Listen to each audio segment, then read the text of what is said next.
Greetings. I'm George Boston Ryan with the Get To Free Press. For nearly 10 years, I have been trying my best to inform the people of Georgia, the nation, and the world that Secretary of State Brian P. Kemp, along with former Governor Nathan Deal and now current Governor Brian P. Kemp, that there have been a white pattern and practice to control, suppress, abate, intimidate, along with removing black elected officials from office after the voters vote them in. Georgia versus Black Americans in Georgia. Governor Nathan Deal and SOS Brian P. Kemp, along with others, failed, in their white pattern and practice, to plant fear in blacks, keep them from voting, from holding public office, along with removing them after they are elected. This is as if Jim Crow 2.0 has resurfaced across Georgia in the 21st century. Moreover, it mattered not that blacks served in all the wars of this nation in both time of war and peace. We started publishing this information concerning voter suppression on December 21, 2010, after Governor Nathan Deal and SOS Brian P. Kemp had 12 outstanding black citizens arrested on bogus voter fraud charges in Berks County, and after 4 years, all were cleared of all charges. But Ms. Latasha Head died from the stress placed upon this lupus patient after 4 years. Lastly, this is a major disgrace under our form of government, especially to members of our armed forces across Georgia and the nation. St. Luke 4:18, Joel 2 verse 1. I am George Boston Rhines of the Ghetto Free Press, YouTube channel Bostomber, and no other American news media outlet have connected the dots to educate the general public. How sad. Galatians 6 verse 7. Many of you all have seen me travel to Madison, Florida, Brooks County and Quitman, Georgia, Meigs with Linda Harris, Camilla, Georgia with Rufus Davis, to Lumpkin with former Mayor Charles Gibson, to Dawson, Georgia with Christopher Wright, who was shot 6 times, left in his yard for dead. It was later discovered through court cases that it was the city manager that put the hit on him.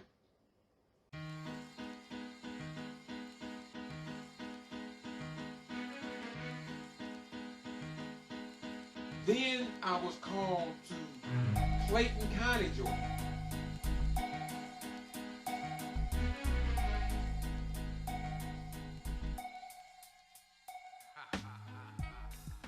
All this has been documented, and I've covered this over these 10 years, from city after city after city.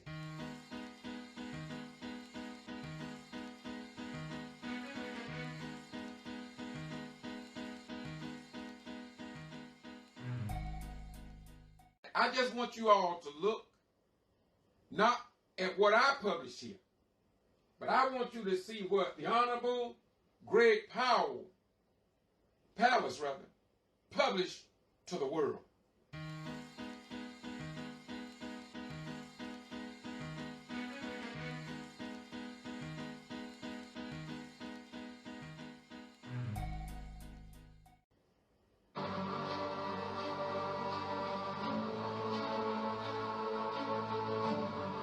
So you didn't call him, but you challenged his right to vote or have his ballot challenged. No ballot.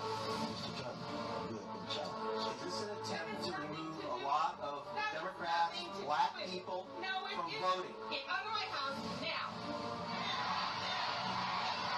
This man was just elected governor of the state of Georgia. A lot of people voted for him, probably because they didn't know nothing about all of this.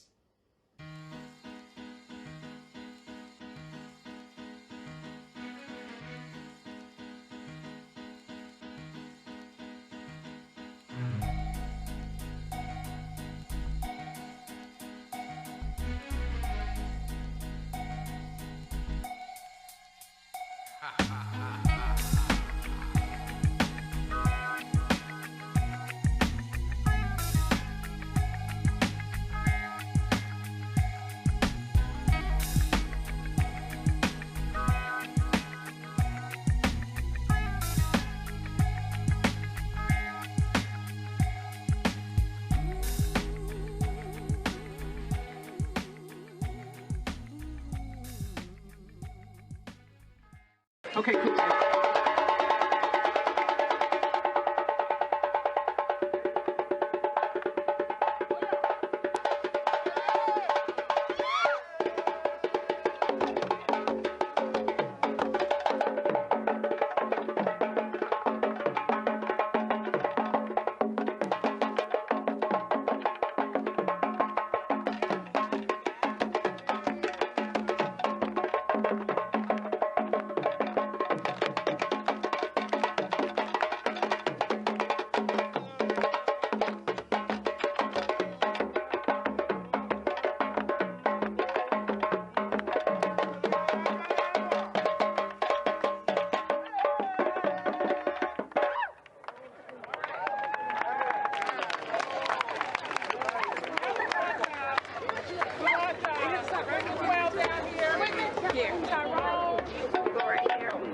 We want to show Quitman as Africans how we come together in unity and in celebration of those that we support and those that we love. We love the Quitman 12. We love what they're doing in the name of freedom and justice. So we're going to support them. I want everybody on their feet. I want everybody clapping their hands. I want everybody singing. Masayende!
Boston Ryan with the Get To Free Press.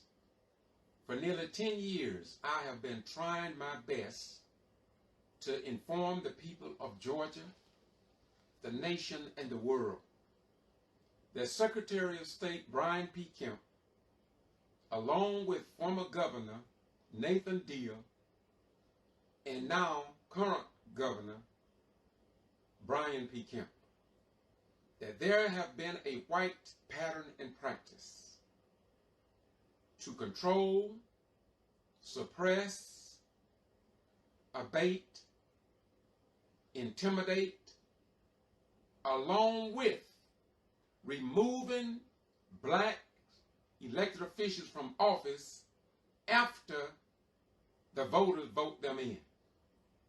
And the governor have made it very purposeful that they will send the message that if you are African American and if you run for office and if you honestly win the election, you will be punished. The prosecution changed the wording on the ballots to prosecute Lula Smart. The language was not there in 2010. They changed it on the ballot to make it look like she was guilty. The prosecution suppressed evidence. Yes, sir.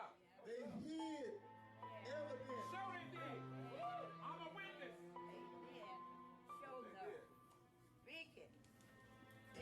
I believe that we ought to demand, as concerned citizens, that they drop the charges on every remaining member.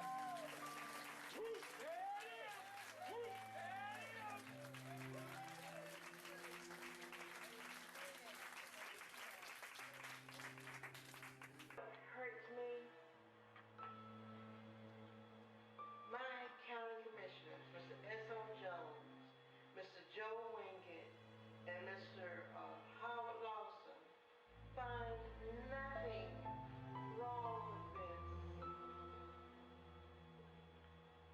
They find nothing wrong with this. How much can one community endure to have the right to have our votes cast and counted for who we want to represent us? The Georgia Bureau of Investigation lied on the stand. That's right. Falsified documents. That's right. The Secretary of State lied on the stand. Sure did. Bloom from the post office, who started this whole mess, lied on the stand. All to try to make these citizens look guilty. David Miller gave us caught on perjury on the stand. We have the old voter registration lady, where she was taking ballots home. And once those ballots come in, those voters absentee ballots come in the office, they're supposed to be able to lock the key. You're not supposed to take it home. You can add a fourth person in there because she and her granddaughter helped them with it. These people's names have been tarnished, their reputation besmirched. They have been talked about, accused of different things, and now they are proven innocent. How are you going to get the horse back in the... How will you restore these people good name and reputation?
popular in her district, Coley Pearson's toughest political battle happened last year.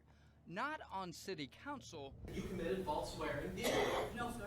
But in a Coffee County courtroom facing felony charges. Not true. It started with a complaint filed with the Georgia Secretary of State's office. The claim, illegally assisting voters in 2012. Listen to an audio recording between a state investigator and a voter Coley Pearson helped. Do you know why Miss Pearson signed the back of the vote certificate that she was assisting you?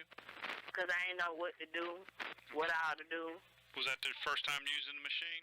Yeah, that was my first time. At the end there where you have to push the button to cast your ballot, who pushed that? Me. And that's what happened. That's what I was criminally charged for in terms of assisting a voter. Were you on the ballot? No. The jury quickly says not guilty in Georgia elections case against Commissioner Olivia Coley Pearson.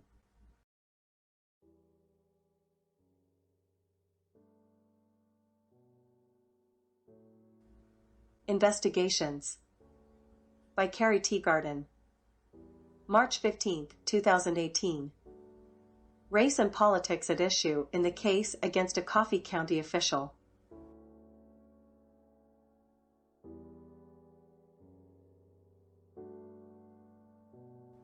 The Atlanta Journal-Constitution.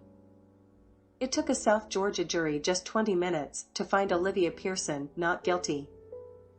But the speedy verdict last month came at the end of a case that dragged on for years and came to be viewed by some as a blatant attempt to intimidate minority voters in a rural region of Georgia.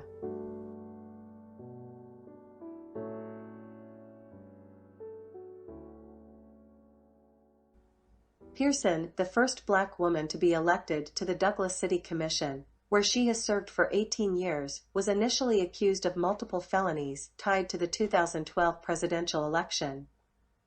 While the case became complex, the facts were straightforward. During early voting in Coffee County, a first-time voter was not sure how to use the voting machine. Pearson, who was at the polls, showed her how the machine worked and signed a form as part of the process. That action led to a 3-year investigation by the Georgia State Election Board and the felony charges pursued by the local prosecutor. 3 other people were also criminally charged with voting fraud in the 2012 election, and they opted for a plea deal instead of risking a trial. Pearson, though, was determined to fight. "I knew I had done nothing wrong with these charges they had come up with," Pearson told the AJC. "I just couldn't take a plea like the other 3 did who were indicted. I just couldn't do that." Pearson's attorneys from the Southern Center for Human Rights, who got involved after her first trial ended in a hung jury, said the case was unprecedented in Georgia. They described it as a racially motivated, targeted prosecution of a woman who was simply doing her part to get out the vote. "It's still unbelievable to me that Ms. Pearson was the subject of a felony prosecution," said Sarah Garrity, a managing attorney at the Southern Center for Human Rights. But Ian Sansett, the assistant district attorney for the Waycross Judicial Circuit, was definitive when asked by the AJC whether the charges were, in any way, an attempt to intimidate minority voters. "No, of course not," Sansett said.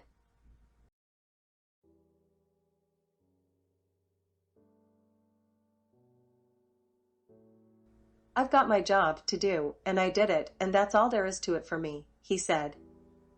He noted that of the 4 people originally indicted, 2 were white and 2 were black.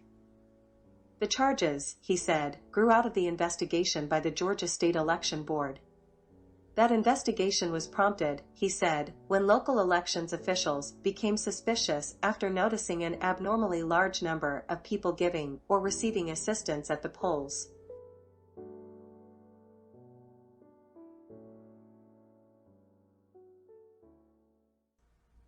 The Georgia State Election Board's investigators determined that Pearson and others might have violated state law and recommended that the case be referred to the Attorney General's office for possible administrative action, said Candace Brose, a spokeswoman for the Georgia Secretary of State's office.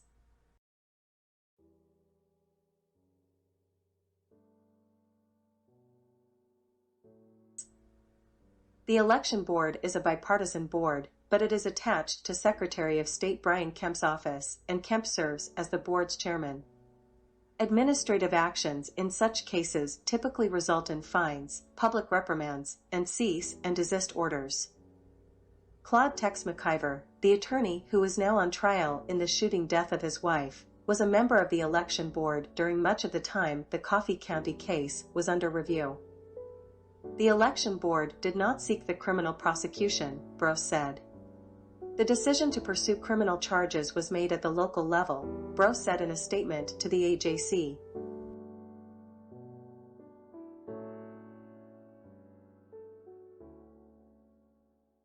Sansett said he pursued the criminal case after learning more about the investigation. It's my job to prosecute alleged violations of the law that involve felonies, he said. That's what I do. A history of activism. Coffee County, with a population of about 43,000, is in a rural area of southeast Georgia between Savannah and Valdosta. The city of Douglas is the county seat. About 2/3 of the county's population is white and nearly 1/3 is black, according to the latest census figures.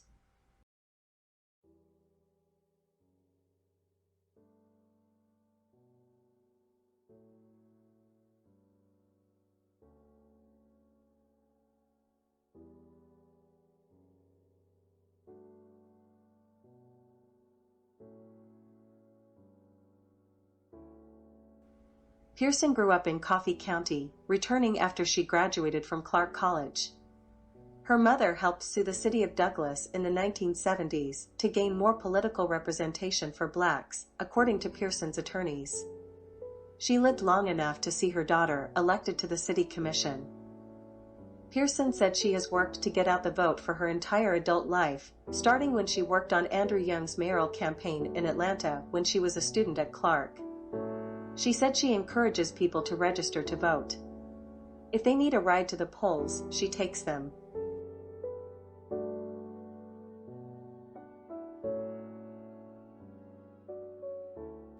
The original complaint in the 2012 election case was filed by C.T. Peavy, chairman of the Coffee County Board of Elections, Bro said. The state investigation found that the county failed to properly handle forms that are required when a voter is assisted at the polls and settled its case with members of the Coffee County Board of Elections, imposing a $1,000 fine. With the criminal case underway, the state election board in September of 2017 dismissed its civil claims against Pearson and the other individuals, according to a board document filed in the criminal case. In the criminal case in Coffee County, Pearson was originally indicted on 4 felonies involving 2 voters. 2 of the charges were dismissed because the voter involved in the case was serving overseas in the military when the trial approached. The 2 remaining charges accused Pearson of assisting a voter and false swearing related to a form that must be filled out at the polls when a voter is assisted.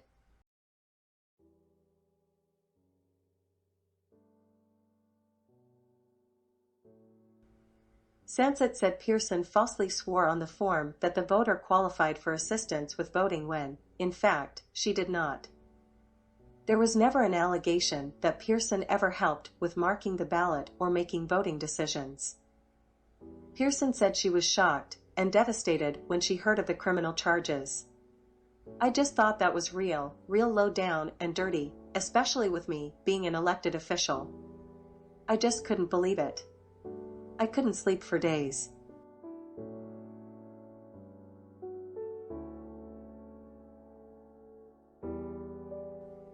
Quick verdict. At trial, the voter in Pearson's case said she just needed a little help with the technical side of the process of using the machine since had never used one before. She asked for help, and Pearson offered to answer her question about how to use the machine.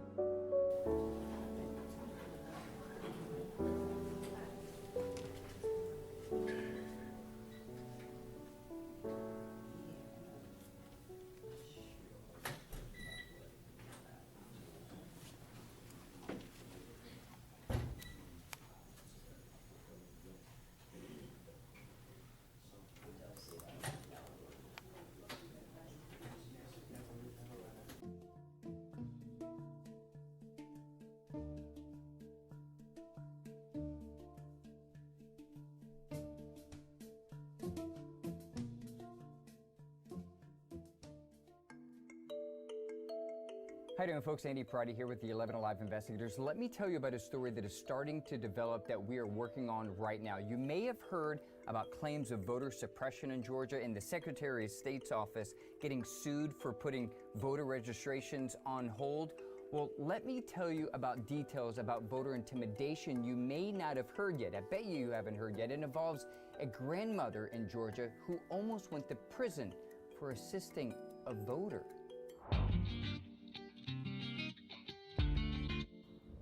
I know you before you started.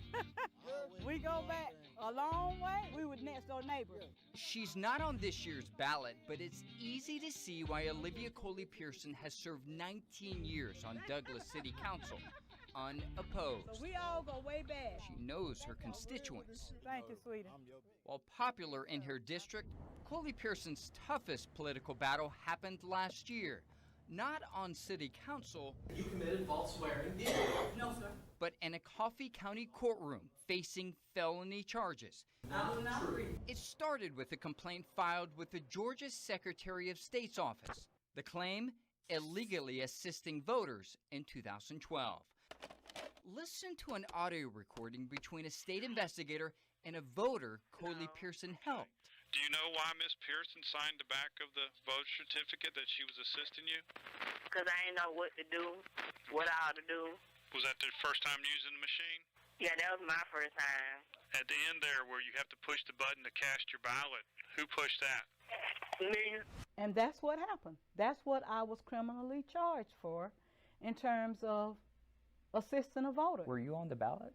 No. Here we go again. Reverend Rudolph Porter is a local pastor. If she could have gone to prison for that, I guarantee you could serve all the hot dogs, the hamburgers, the Coca-Colas in the world. People wouldn't have gone to the polls ever again in this county. All rise.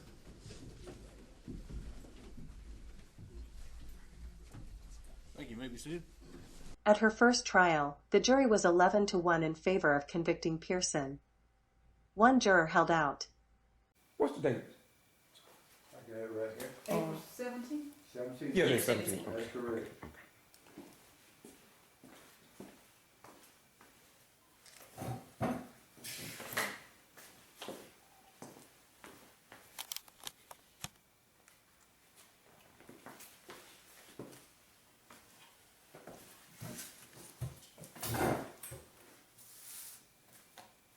Greetings.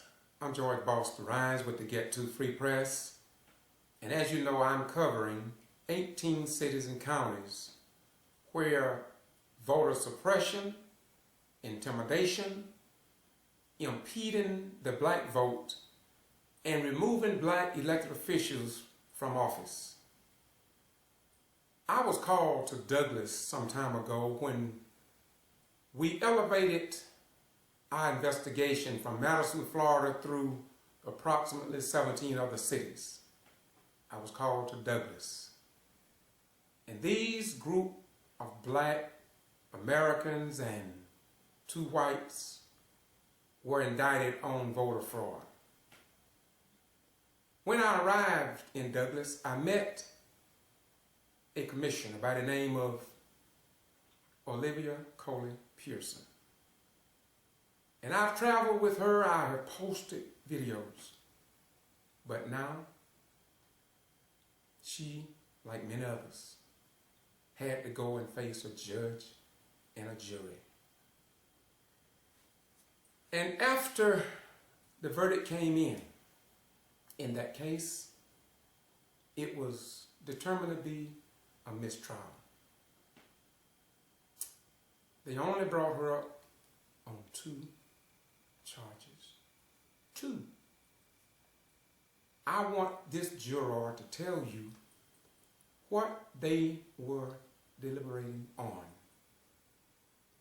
But first, I want you to listen to her as she gives an introduction to help you along the way on what I call a pattern and practice of stopping the black vote and keeping blacks from holding office here in the state of Georgia and Florida that I can vouch for. What's your name? Lanisha Armour.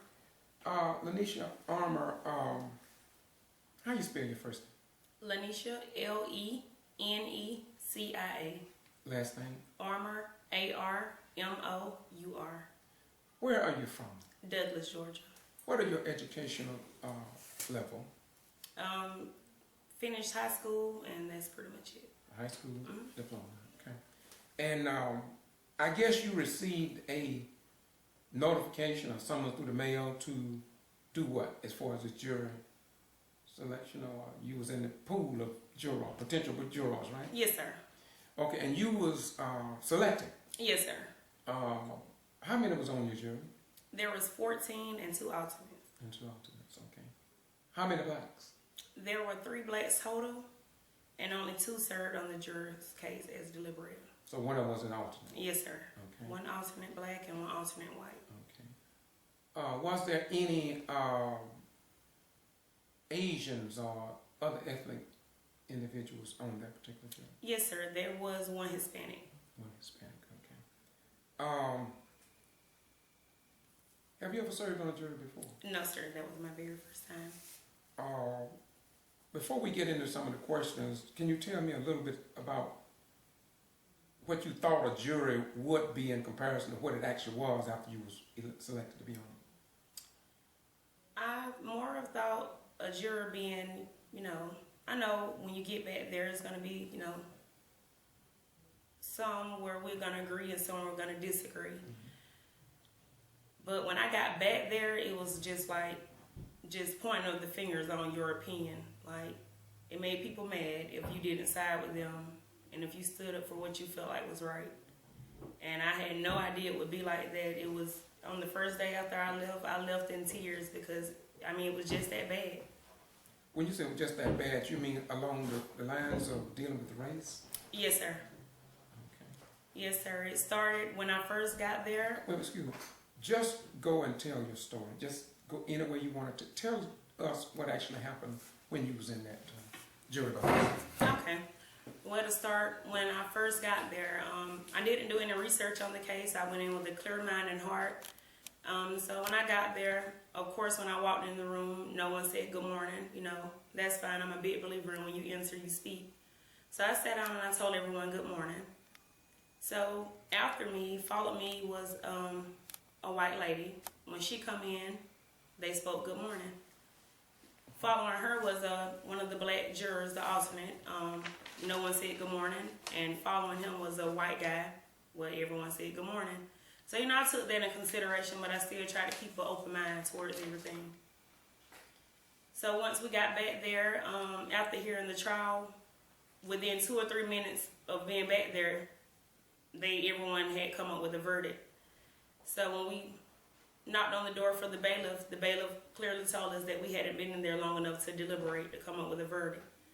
So when we first got back there and did the vote of guilty or not guilty, we did a hand vote. And I feel like by doing a hand vote, it caused a whole lot of confusion.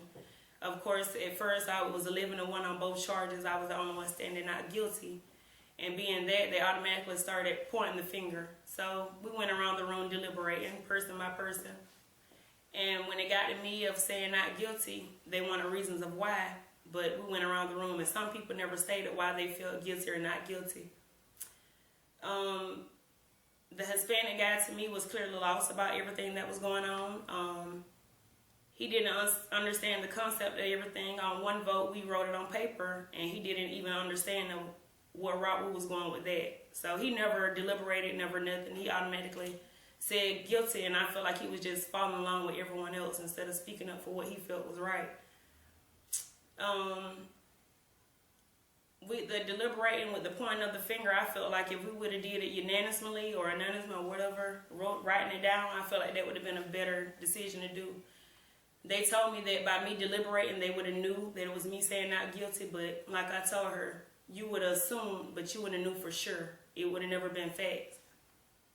Me, basically, I just did what God placed on my heart and what I felt like was right. On the 2 counts, at first, when we first got there, everyone was saying 11. It was 11-1 saying guilty, except for me. But after I gave my reasons on the first count, which was improper assistance, I persuaded 2 people to change their mind because clearly on the first charge, on the improper assistant, the witness stated that Ms. Pearson didn't touch her screen. She only showed her how to insert the card and read out directions on what was going on. So that right there was reasonable doubt of, I felt like she was innocent on it. The witness even stated that she didn't touch her screen or didn't, have anything to do with casting her vote. So on the second charge, I was the only one that still stood up for innocent, and I felt like because when Ms. Pearson took stand, she clearly stated that the signature obviously stated her name, but it was so much tampering with the paperwork and the signatures that it really didn't look like her writing. So that, again, was reasonable doubt on finding her innocent. Back there with the deliberating back to that, it was even till, of course, when we get back there, people are going to, get into it a little bit on why they feel guilty or not guilty. And being that I said not guilty, me and 2 of the ladies, we exchanged a couple words. So the very next morning of getting in the juror's room, starting back with deliberating, the foreman tried to slide off a note to the judge, basically trying to get me put out on one of the alternates put in because I wouldn't comply with what they said. He wrote a note to the judge without, clarifying or verifying anything with the rest of the jurors. Basically, the note said that I was confrontational and that I wasn't abiding by the law, which I feel like because I wouldn't side with them. He also made remarks about if 11 jurors are saying guilty, then 9 times out of 10, the 11 jurors are right. But from my understanding, I've seen many cases where people are wrongfully convicted and serve 20, 30 years of time they can't get back because 12 jurors said guilty. It was a mess. When the judge gave you some type of gave you all some kind of instruction to go back in. Yes, sir. How did you feel about that? Because when we was out in the audience, we had our interpretation of it. But how did you receive that as a juror when he told y'all to go back and do more deliberation? I really felt like we were at a standstill. They were sticking what they felt like and believed in, and I was sticking with what I felt and believed in. So when we got back there, it was really, a moment of silence for a while until we started back deliberating, but it was more pressure coming to me because I felt not guilty. So they wanted more reason out of me. I gave them every reason, which I felt like was right, but I guess it wasn't enough because I wasn't saying guilty. Do you think that some of the people that was on the jury possibly felt that they were being attacked, or there was confusion, or they feared, maybe their peers or the foreman or something like that? Or you wouldn't know? Not really. If anyone felt like someone was coming for them, I felt like me. Especially what really made me feel like they were coming for me when the note was trying to be passed off. I felt like why only me had to be confrontational when it takes 2 to argue. So if it's 2 of us going back and forth, obviously I'm not the only one confrontational. And one of the guys also made a remark. One of the older guys sitting next to me said that, well, if she don't want to comply, then we can get her switched out with one of the alternates to come in. And I told him the judge clearly said that if you weren't ill or if it wasn't a family emergency, which neither applied to me, then I wasn't going anywhere, that I was there to stay. That, he would basically just have to get used to me sitting there. Okay. First of all, I want to say that I really appreciate you stepping forward and shedding light on what many people would never know that goes on in the jury room. You are a young person, and I commend you for stepping forward because too many black, white, Asians, and Americans in general have suffered, bled, and died for this country on foreign battlefields. And we do have a right to sit in front of a jury of our peers without being coerced or removed or intimidated or attacked behind closed doors of what they call the jury deliberation area. So I want you, if you can, to just tell me, why did you feel it necessary to call me to get this story out? It needs to be heard. Behind those doors, I feel like a lot of masks come off. A lot of people already have their minds made up before you even get back to the room to deliberate. I mean, basically that's what happened. Everyone had in their minds and hearts what they were going to stick with by the time we got back there and before the deliberation. It's just, I feel like stand up for what you believe in. Whatever God placed on your heart, you follow your heart. No one wants to wrongfully convict someone who hasn't really done anything. I feel like it was just a situation made into a bigger situation.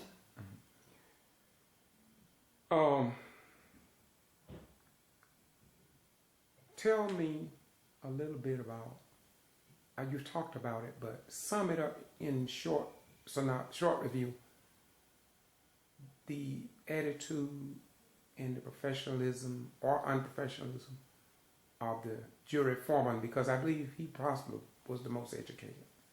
Yes, sir, he was. I mean, from the time we got in there, he was the main one talking, laughing, joking. Really, I felt like how he was it wasn't fair. You know, most people were leaning towards him. We never did a hand vote on the foreman who we chose. Most of them just decided, and that's what they went with. It wasn't a fair vote on who was going to pick for foreman. He did most of the talking for a lot of them with deliberating, with coming up like why he felt guilty, or he was also one of the main ones, had a lot of the stories confused or not really knowing what was what. I mean, me on the other hand, I took a lot of notes and I had to correct them on a lot of stuff that he was saying that they were wrong on. How does it feel to be young and to go up against a professional person, possibly with a college degree, and you just said that you just finished high school? How does it feel to go up against that level of knowledge?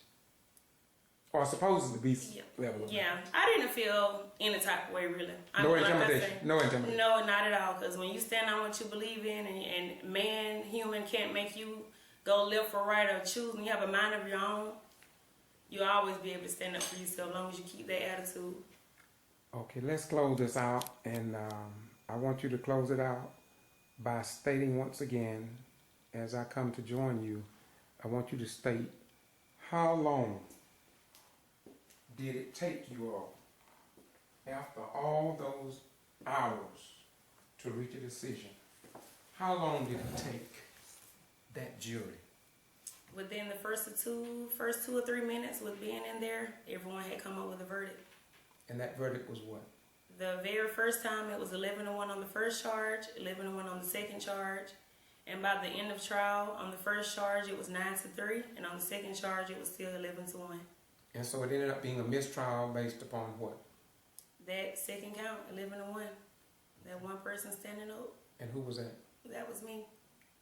Do you feel that you did the right thing? I know I did. Or you don't even think about it, you know it? I know. What's your name again? Lanisha Armour. Lanisha Armour, I want to tell you I appreciate you. May God bless you, my beautiful sister. And I hope that you can go to school and get your college degree, because a person like you, in my humble opinion, it would only complement what God has blessed you to have. And that's courage and the willpower to stand up for what is right under our form of government here in the United States of America. Thank you so much. Thank you. And once again, this is the Get To Free Press. I want you all to Google Boston G.B.R. because if you think this is an isolated case, you got a long run to run. This is only a touch or peak of the pyramid of what whites, apparently along with some black people, are doing throughout the state of Georgia, the state of Florida. And I have been to New Orleans, and we see the same pattern and the same practice. Once again, to Get To Free Press, we report what others ignore. Peace out, and God bless. Thank you so much, my beautiful sister. I'm going to make sure you get a copy of this. Okay. Thank you so much. Wow. Oh, yeah. As she faced her second trial, the Southern Center attorneys vigorously attacked the charges. The DA dropped one of the felony charges after conceding it should have been a misdemeanor. Pearson also won a change of venue to another county. The jury quickly acquitted Pearson. We were ecstatic for Ms. Pearson because she had fought this case for 2.5 years, however long it was, and and it really weighed on her heavily, said Mark Loudon Brown, one of the Southern Center attorneys who represented her. She was facing the loss of her job, and she would have been a convicted felon, and she would have lost the right to vote, and so there were incredibly high stakes for her. In investigating the case, he said, the Southern Center talked to African Americans in Coffee County who said they were not inclined to vote because they saw what could be done by those in power. He said he hoped the final outcome of the case would encourage them to exercise their right to vote. 680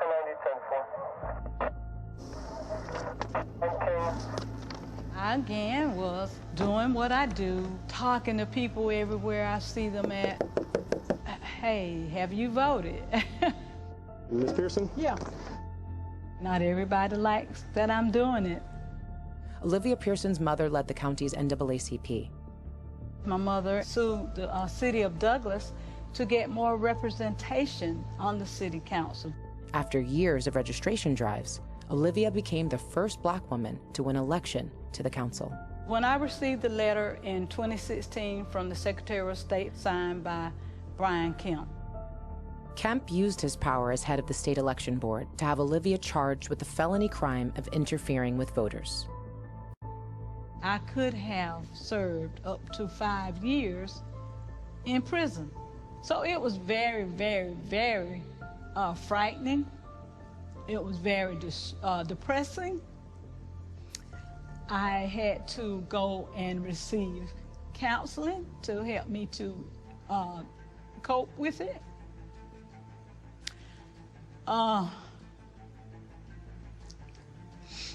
It was horrendous. A jury quickly found her not guilty because, as it turned out, disabled voters had filled out the official forms requesting her help. They had the handcuffs around my back, my hands to the back. I couldn't get into the car with them like that. I was in excruciating pain. The New York Times wrote that Olivia's case made Brian Kemp a pioneer of present-day voter suppression. The young lady that I was with at the time, she told me, she said, Miss Olivia, I don't even want to vote. After all of this, I don't want to vote anymore. I don't want to do it. And I had to beg her and explain to her that that's what they're doing it for, is to cause people to be afraid to exercise the right to vote.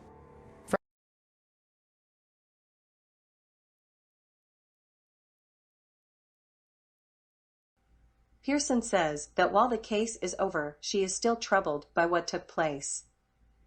The experience, she said, may change how she goes about some of her work, but it won't stop it. Because I realize how important it is for people to vote, she said. Because I know the history that African Americans have had, and not just African Americans, but women, too, have had in trying to vote.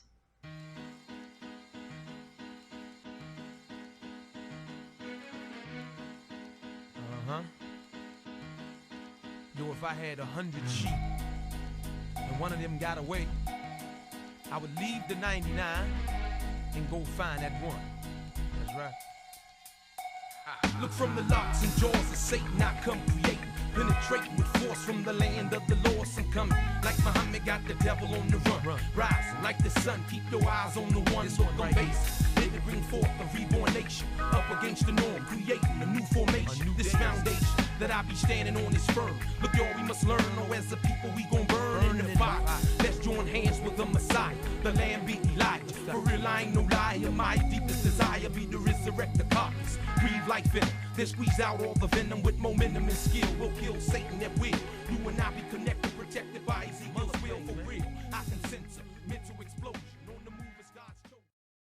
It's too important to not continue to work. About the author. Carrie Teagarden is on the investigative team. She is a graduate of Duke University and has won numerous national journalism awards.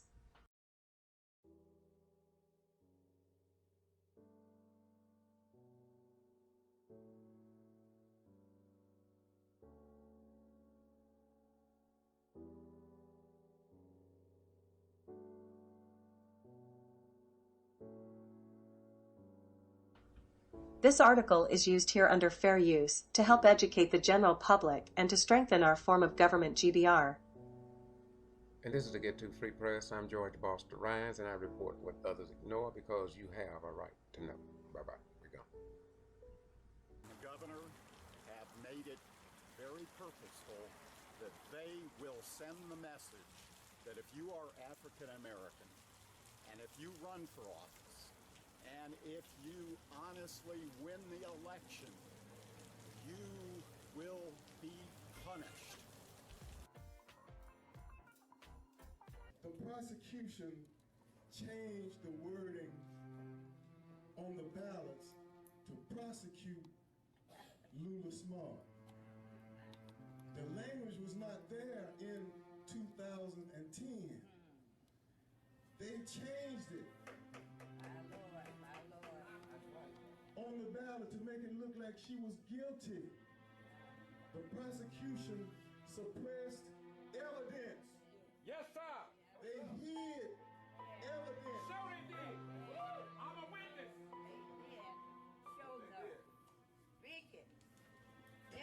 I believe that we ought to demand, as concerned citizens, that they drop the charges on every remaining member.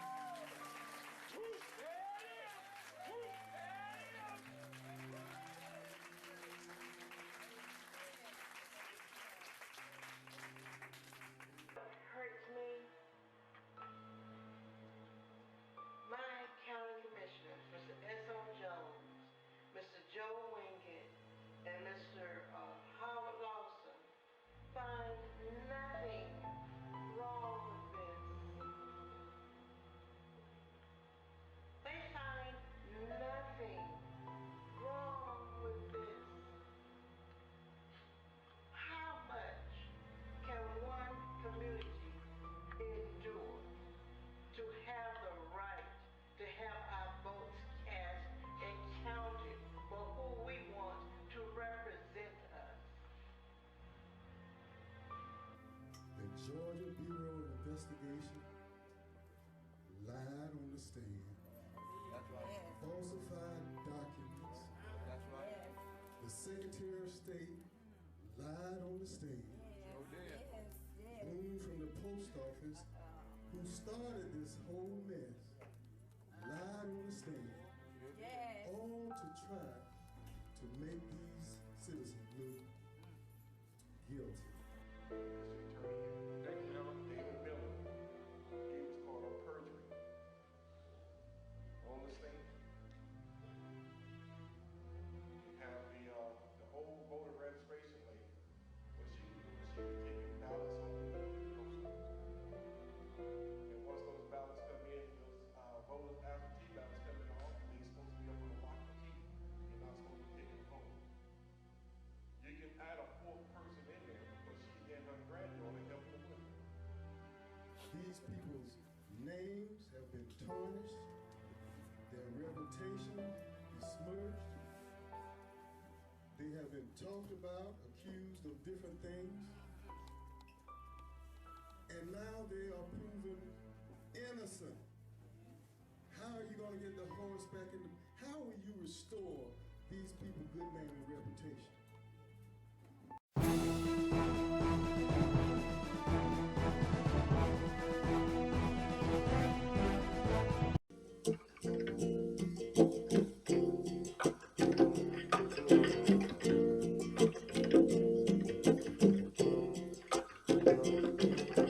Wait till the next generation. Wait till the next generation. Wait till the next generation. That's what they've been saying, you Wait see. till the next generation. There you'll find your identity. Wait till the next generation. We're gonna be ready to take a Wait stand till the next generation. and take control of the life that's in your hands. All along the road.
Boston Ryan, but they get too free press.